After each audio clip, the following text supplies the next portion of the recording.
إذا أنزلت فتوكل على الله Rasulullah SAW Allah wa antum mu'minun bil ijabah.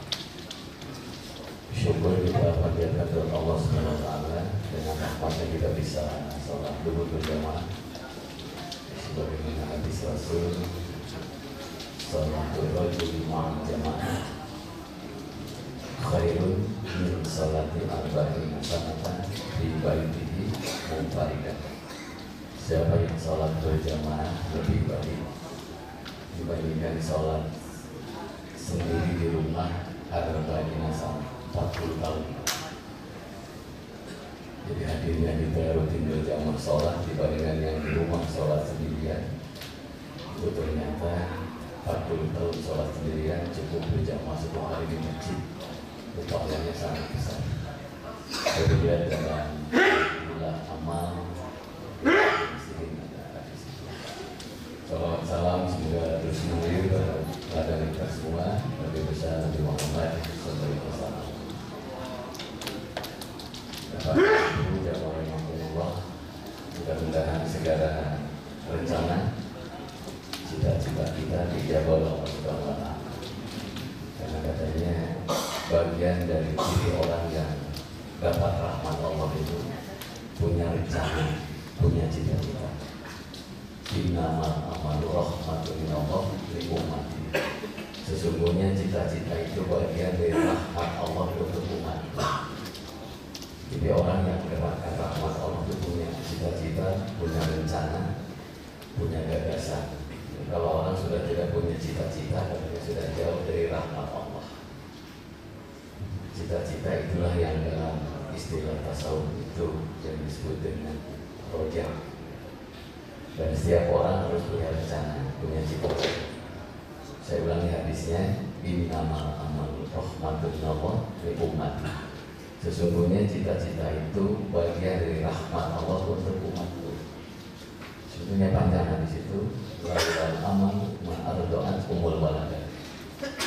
Seandainya tidak punya cita-cita, tidak mungkin seorang ibu menyusui anaknya. Kalau dua syajarah, tidak mungkin seorang petani menanam pohon. Karena itu saya Bapak hadirin, seorang pun sama, ada rencana, ada cita-cita ke depan. Nah, untuk menggapai segala cita-cita ini, Allah memberikan seperangkat akal yang luar biasa untuk kita. Dan satu-satunya makhluk yang kasih akal cuma manusia. Dalam Al-Quran itu salah satu yang dilarang oleh Allah adalah bukan hanya minuman keras, bukan hanya berzina, bukan hanya pencuri, tapi orang yang tidak memaksimalkan akal. Wa yaj'alu rijsa 'alal ladzina la yaqilun. Allah murka kepada orang yang bertindak tidak menggunakan akalnya. Surah Yunus ayat 100. Karena itu siapa yang ingin menggapai cita-citanya segera tercapai, maksimalkan akal. Yang kedua, potensi kita. Al-Quran mengatakan kul ya'muru ala syahdati.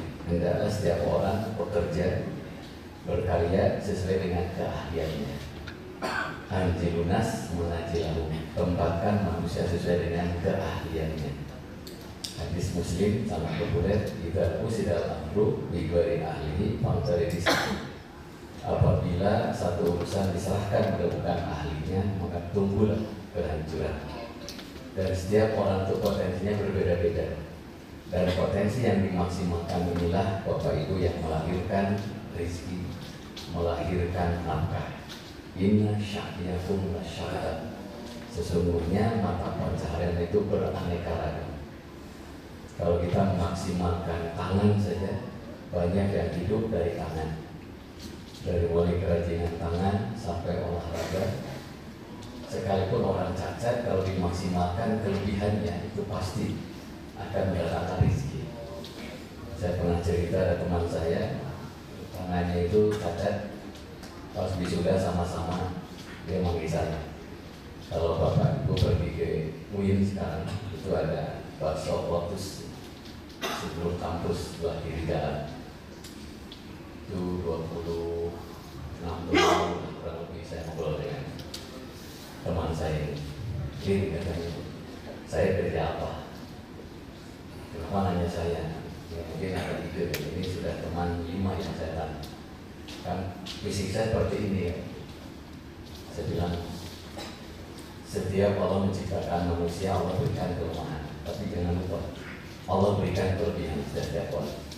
Siapa yang memaksimalkan kelebihannya, maka Allah akan ayus di hal maisha, kalau hidupnya akan berubah. Di tugas kamu, cari kelebihan apa. Catat di buku sakunya, setelah makan bakso pulang. 1 minggu ketemu lagi. Dia bilang makan siang yuk. Saya pertama kali diajak makan di Manjabal ya sama beliau. Manjabal itu makanan jalan baheula. Dia udah mencoba dari pasar. Mau yang kemang berburu. Akhirnya setelah sambil makan dihidangkan, saya mempunyai kelebihan. Setelah saya merenung, itu cuma ini kelebihan saya. Saya pegang jenggot. Jenggotnya itu panjang, bagus lebat. Dan saya baru sadar juga kalau habis makan cuci tangan, makan ke jenggot apa ini terus. Nah, setelah itu karena sering ditarik, rupanya jenggotnya jadi kuat. Diikat dengan tambang, ujung tambang itu diikatkan ke sepeda. Dia tarik sepeda dengan jenggotnya. Semester berikutnya tarik motor. Dan itu luar biasa. Sekarang hidupnya dari situ. Ya, ada pameran tarik motor gitu. Itu 1 kali tampil 10 juta, kalau 10 kali 100 juta sehari. Di sini juga 3 dari jenggot semua. Itu yang dimaksud potensi kita. Makanya kalau kita teliti, katanya banyak yang tidak disyukuri dengan apa? Tidak memaksimalkan potensi. Yang ketiga dengan apa? Kalau lihat hadis Nabi, innallaha yuhibbul 'abdal muqtariba. Allah itu mencintai hambanya yang kreatif dalam prestasi. Untuk menggapai cita-cita ini tidak cukup ternyata dengan mengandalkan fisik, harus kreatif. Dan orang-orang yang kreatif itu biasanya dimanapun itu dibutuhkan, karena pasti akan menghidupkan suasana, pasti ada karya baru. Kalau saya Bapak hadirin melayani masyarakat, asal melayani itu biasanya kurang maksimal hasilnya. Saya lupa tahun berapa haji pertama dengan istri. Gaji saya, Pak, ini nabung sudah awalnya 98. Saya bilang, mah udah haji, kayaknya udah cukup. Kata istri saya, masih muda, misalnya haji milik orang tua. Saya sebagai suami dan gantinya. Ya, makasih. Saya pergi ke Karawang, pulang dari Karawang jam 1 malam. Karena saya bawa kunci sendiri, istri saya lagi nangis, Pak. Apa sih? Saya mau dari dulu, jangan saya yang menyakiti. Saya tanya kenapa nangis? Terhidup, apa terhidup? Rupanya ada komunitas artis yang pergi haji. Salah satunya Mbak Desi Ratnasari. Wartawanannya, kenapa pergi haji? Kata Desi Ratnasari, ya mikir aja kan, kalau sudah mampu haji, tidak berangkat haji, matinya Yahudi atau Nasrani. Mungkin kata-kata itu yang menyebabkan saya nangis terhidup. Mungkin sholat di leluhur disebut Nasrani di Yahudi. Saya bilang enggak, jadi pikiran. Akhirnya bulan depannya dapat. Istri saya ternyata ngandung anak kedua, 98. Saat itulah istri saya agak bingung waktu itu. Udah gak usah bingung, kata mertua udah ongkos haji gunakan perbaiki rumah. Kata kakak ipar udah ganti mobil. Itulah, ini uang keringat kita yang menentukan. Hanya kita serahkan ke masjid semuanya. Alhamdulillah si musola. Ini kalau suatu saat salah satu meninggal, kita sudah punya ibadah haji. Karena ada amal soleh yang sekedar dengan haji Bapak Ibu. 1, bangun masjid. Yang kedua, mengalirkan air untuk kepentingan masyarakat. Itu sekedar dengan haji. Yang ketiga, bikin jalan. Yang keempat, bikin jembatan. Itu lihat beberapa alternatif ibadah. Selama 98, lahir 99, berarti 2000, selama 3 tahun, istri saya itu rupanya keliling pengajian. Uang sudah habis untuk masjid, tapi ingin pergi haji. Tapi tiap malam Jumat suka minta izin. 30 menit aja Pak, buka ini sebelum tidur baca apa. Ternyata membaca sholat Mekah Madinah. Itu kalau ada satu buku pengabdian assalam berjudul Sholawat Mekah Madinah. Siapa yang rutin baca sholawat itu insya Allah akan dimudahkan berhaji. Alhamdulillah 2021 berangkat. Pas mau berangkat waktu itu ada kisah. Pas itu orang boleh saya ikuti terus. Kan di sini itu harus saya nyebutnya polda. Kalau polda itu harus diikuti. Polda itu polisi dapur. Sopir lampu mama. Saya bawa masuk ke depan sepeda itu ada bank pemerintah. Begitu masuk, tidak ada yang negur, tidak ada yang nyapa. Sudah pertama kali masuk ke bank waktu itu, saya merenung, kata istri saya, itu nyaman. Kita yang menyimpan uang malah nggak dilayani dengan baik. Langsung jalan sampai ke Cikapayang, ada tulisan bagus sekarang, ada pom bensin kan situ. Pas isi bensin, bisa gini, bisa. Makanya itu juga banget. BCA, mah BCA, Bank Cina asli, udahlah, ini akhir penasaran kita simpan jadi studio untuk keamanan. Saya itu agak galau waktu itu, bisa telepon Ustaz, Pak Ustaz, bagaimana nyimpan uang di bank? Niatnya nyimpan Ustaz, kalau niatnya nyimpan tidak ada masalah. Yang kedua, dengan nyimpan uang di bank, uang kita digolongkan buat orang lain, secara tidak langsung kita telah bantu orang lain. Baru saya sadari poinnya. Begitu masuk ke BCA, baru pelayannya bagus. Assalamualaikum Pak Haji, apa yang bisa saya bantu? Buat dari list di Sawarna. Terus kan saya pertama nyimpan uang di BCA. Pelayanannya sama melayani. Tapi kenapa BCA saya ini? Ada pelayanan yang kreatif. Senyum, ramah, somnya, itu bagian dari ajaran agama. Karena itu untuk menggapai cita-cita ini tidak cukup dengan mengandalkan ijazah, tidak cukup mengandalkan pendidikan formal, ada energi lain, keramahan kepada orang itu akan menentukan cita-cita dijawab. Fa iza azamta fatawakal 'ala Allah. Apabila engkau punya rencana, maka tawakallah kepada Allah. Berikutnya, yang namanya rencana sudah kreatif, ingin tambah sempurna, silahkan bekerja keras. Karena kerja keras itu bagian dari ajaran agama. Sering saya sampaikan hadis Nabi, inna bina junubi junuban yaukabu as-salat walas-sadaqah walal haji wal umrah. Ada dosa yang tidak dimaafkan dengan sholat, dengan sedekah, dengan haji dan umrah sekalipun. Yukabir alhamu fitu rabbil maisa. Hanya dimaafkan dengan capeknya mencari nafkah. Mencari nafkah, ingin subuh datang dulu, itu bagian bukan hanya kewajiban, tapi menggugurkan dosa. Jadi kalau orang itu kelihatan hidupnya nggak jelas, bisnis ini salah, bisnis salah, gugur terus, kemungkinan minimalnya malas orang. Karena orang yang rajin itu pasti dibutuhkan di mana. Makanya hadirin yang dimuliakan Allah, Nabi mengatakan kerja kalian seperti akan hidup selama.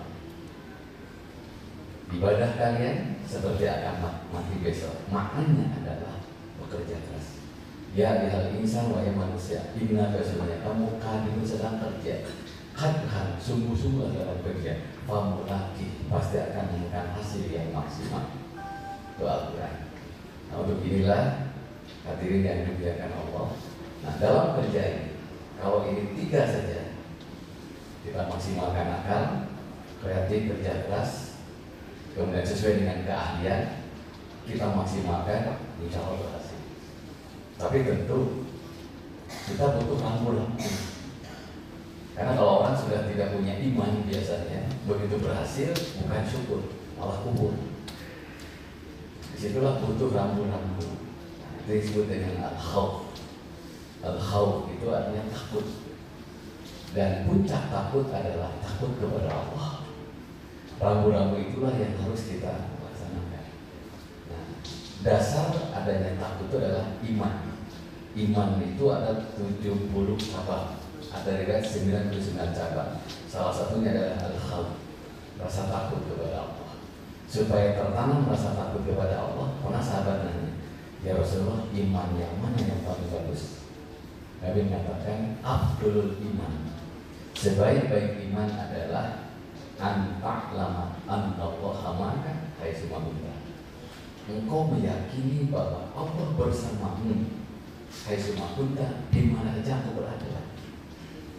Di rumah ada Allah, di kantor ada Allah. Kalau nggak melenceng dikit, malu sama Allah. Di tempat olahraga ada Allah, di pasar ada Allah, ketika nego ada Allah, dimanapun kita berada, Allah menatap bersama kita. Kita disebut dengan afdalul iman. Sebaik-baik iman itu anta'lama annallaha ma'aka haitsu ma kunta.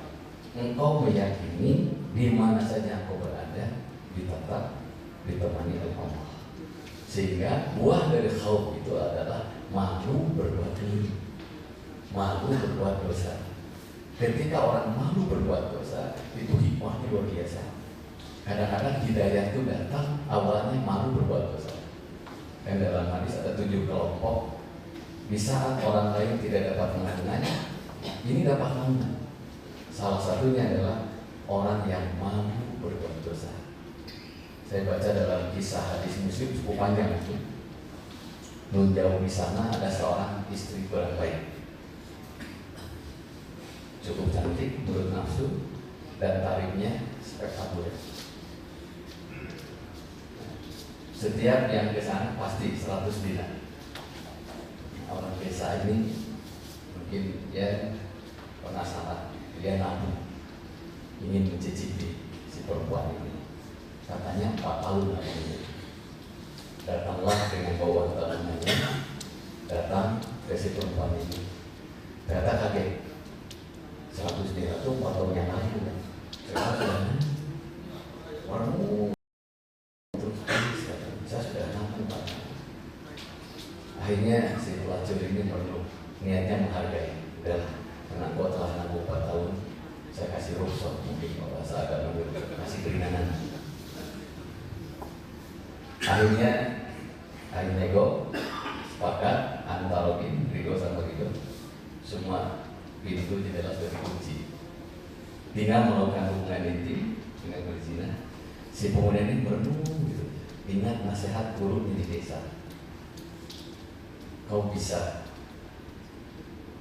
berpaling dari siapapun, kau bisa tidak dilihat oleh siapapun, tapi engkau tidak bisa lepas dari penglihatan Allah.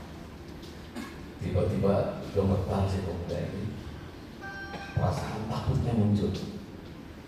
Akhirnya kata sebenarnya ini, uang ini saya kasihkan, izinkan saya tidak jadi berzina dengannya. Loncat dari jendela. Kenapa? Kita berdua kok tidak ada yang tahu. Siapapun bisa kita bohong, tapi Allah menatap saya. Hanya pergi si pemuda ini dengan menyerahkan uang hasil 4 tahun tabungannya. Si gadis, si pelacur ini merenung terus, begitu yakinnya dengan Allah.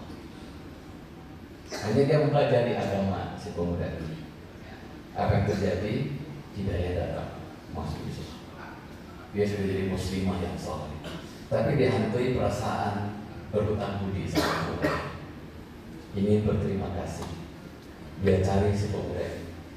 Ternyata cukup jauh Majalaya. Datang ke rumahnya, assalamualaikum, waalaikumsalam. Langsung katanya, jangan ke sini kan. Saya sudah nggak mau berzina dengan. Enggak, saya kesini mau berterima kasih. Gara-gara engkau tidak jadi berzina dengan saya mempelajari Islam dan alhamdulillah sudah masuk Islam. Terus ada apa ke sini? Saya mau nikah dengan. Jangan, pasti mas kawinnya mahal. Kata si mantan pelacur ini, enggak, saya mas kawinnya. Hanya ingin surat Al-Ikhlas saja. Si pemuda ini, bapak itu pingsan, terus meninggal dunia. Kasihan orang Majalaya. Gak jadi nikah itu. Akhirnya si mantan pelacur ini merenung terus ya.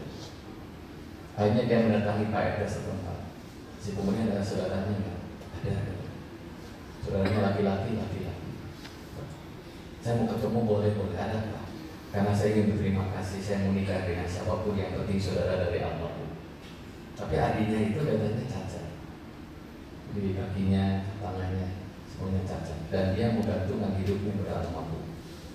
Menurut Bapak Ibu, sebagai tanda terima kasih, saya mau nikah apapun kondisi adik almarhum. Akhirnya nikah, punya anak 7. Rupanya tangannya saja yang tidak normal, yang lainnya normal. Dan 7 anaknya itu 5 jadi nabi dan rasul. Lihat dalam kisah 1001 kisah teladan, saya lupa karena saya pada terjemahnya. Jadi ada nabi dan rasul dari 124.000 nabi yang turunannya kurang baik. Awalnya dari mana? Kau merasa takut kepada Allah. Makanya kalau udah takut kepada Allah, pasti orang itu rasa malu berbuat dosa akan tertanam dalam diri. Ketika kita beraktivitas, kita membutuhkan rasa khauf. Apalagi kalau sudah berkomunikasi dengan orang yang maaf beda misinya. Ada yang niatnya bisnis murni, mungkin buat kita bismillah ke depan. Ya bisnis lah, itu lain. Bisnis lah pasti dunia. Bisnis, bismillah ada akhirat. Bukan hanya menyenangkan berhasil dunia, tapi menyelamatkan akhirat. Umar bin Abdul Aziz itu, ini yang rasa khaufnya luar biasa. Itu khalifah ke-9 zaman Umayyah.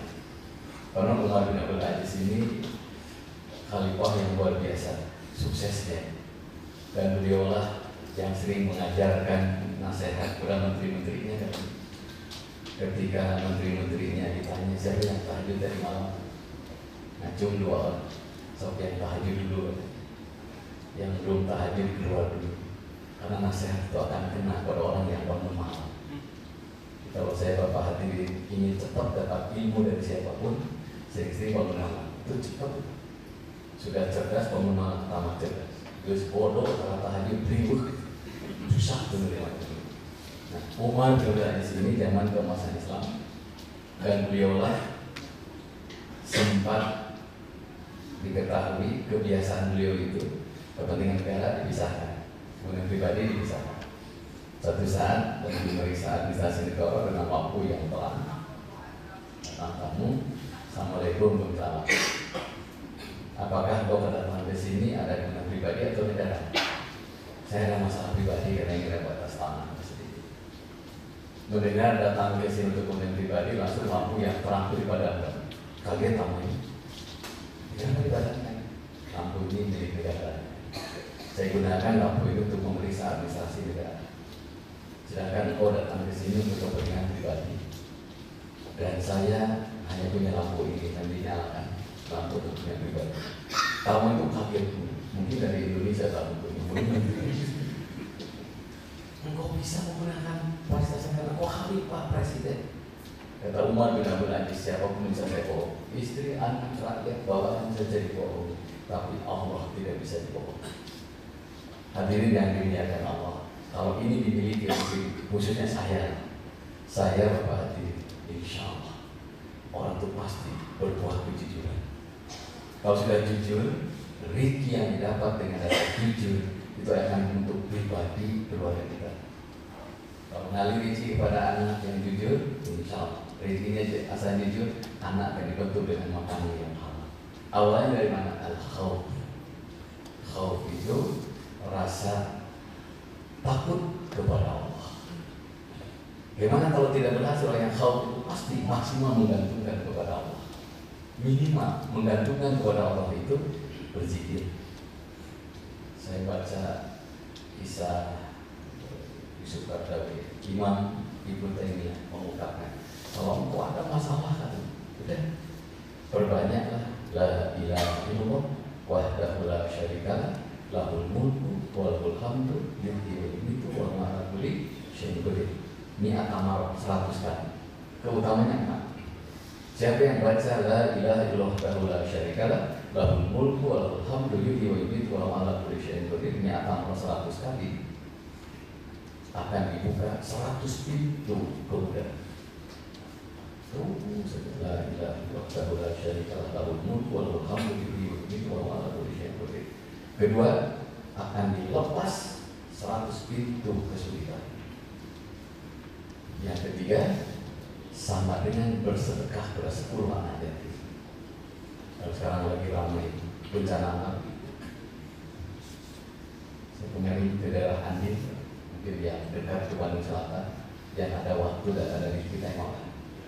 Yang paling parah itu RW 7, 3, 8, 13. Jadi kalau satu RW 650 rumah, kurang lebih 2000 rumah. Saya ke sana pagi, kayak kolam. Siangnya ke sana lagi naik ke lantai 4 masjid yang sudah ditinggikan 2 meter. Ternyata banyak motor, rupanya motor ketimbun air itu 30 motor di sana. Ada bapak-bapak yang mendampingi saya, Pak Ustaz, saya nggak bisa nolong. Ini cenglengan sudah habis, uang sudah habis. Apa ada alternatif lain supaya bisa bersedekah seperti orang nyumbang makanan, nyumbang minuman? Saya sampaikan itu. Perbanyaklah baca La ilaha illallah wahdahu la syarikalah lahul mulku wa lahul hamdu yuhyi wa yumiitu wa huwa ala kulli syai'in qadir. 100 kali sama dengan bersedekah ke 10 anak yatim. Yang terakhir, siapa yang rutin baca itu La ilaha illallah wahdahu la syarikalah lahul mulku wa lahul hamdu yuhyi wa yumiitu wa huwa ala kulli syai'in qadir, setan akan menjauh darimu. Masih juga belum beres. Kreatif sudah, kerja keras belum beres. Kita butuh khauf, takut kepada Allah dengan cara mengingat Allah dengan zikir yang lain. Yang kedua, la haula wala quwwata illa billahil aliyil azim. Siapa yang rutin baca la haula wala quwwata illa billahil aliyil azim akan diberikan 99 pintu kemudahan, minimal jauh dari sedih. Kalau itu sudah dikerjakan, belum juga beres, banyaklah berdoa. Ada doa yang bagus. Saya sering pada sujud terakhir salat, Allahumma ij'alni min ahsani abdika nasiban ibadah. Ya Allah, kau jadikan aku hamba-Mu yang bernasib baik di sisi-Mu. Allahumma ij'alni min ahsani abdika nasiban ibadah. Allahumma ij'alni min ahsani abdika nasiban ibadah. Ya Allah, jadikan aku hamba-Mu yang bernasib baik di sisi-Mu. Kalau bapak ibu bawa keluarga masuk ke mall susah parkir naik pada Allahumma ij'alni min ahsani abdika nasiban ibadah. Minimal adalah 4 parkir. Maksimalnya ada yang bayarkan parkir. Pernah kejadian di saya ngantar anak saya karena ingin nonton sang kiai, saya antar penuh ternyata nonton. Ya, kemudian menyesal percaya polisi bapak lagi atas mana dan bayarnya saya nggak paham, saya pengen bayangkan itu. Jadi hadirin yang dimuliakan Allah, mari kita maksimalkan karena kita ini kejar target Pak. Dulu kerja berangkat subuh datang dulu beres sekarang tuh kejar target. Saya keliling ke salah satu bank, saya bilang, kenapa Pak ini ada acara ini dan buka bersama? Ini Pak, kami sudah ini, tapi rapat kami nggak terus. Katanya perlu kita doa bersama. Ini doa bersama. Saya dengar dari Pak Kadri, Ustaz Benten, jadi anak-anak itu jadi terasa tidak terlalu emosi, tenang, dan bila berhasil yang sangat dibanggakan bersyukur. Bila tidak berhasil bersabar. Dan alhamdulillah penyelewengan sudah mulai berkurang. Untuk ini Bapak Ibu, mari kita jadikan landasan kita roja, kemudian khauf, maksimal untuk menggapai cita-cita, tapi jangan lupa dasar dengan khauf, takut kepada Allah. Karena kontrak umur kita kan gak jelas. Besok bisa meninggal dunia. Nah, Ustaz kan masih muda belum. Saya barusan ke Promis, ikut syukuran pernikahan ke 69 tahun. Sudah 69 tahun nikah. Bapaknya nangis terus. Ketika saya tanya, Pak, nangis karena orang lain bahagia. Pak Ustaz, saya khawatir tidak maksimal menjaga amanah istri saya. Hanya Pak semangat tidak salah ini. Kebetulan istri itu lagi sakit. Istri saya langsung nanya beberapa hal yang sangat penting menyangkut awet dari rumah tangga. Insya Allah kalau kita sudah roja dan khauf, nama kita akan langgeng sekalipun kita sudah tidak dari muka bumi. Demikian mudah-mudahan bermanfaat. Subhanallahumma subhanallahumma wa bihamdika asyhadu an la ilaha illa anta astaghfiruka wa atubu ilaik. Walhamdulillahirobbilalamin. Wassalamualaikum warahmatullahi wabarakatuh.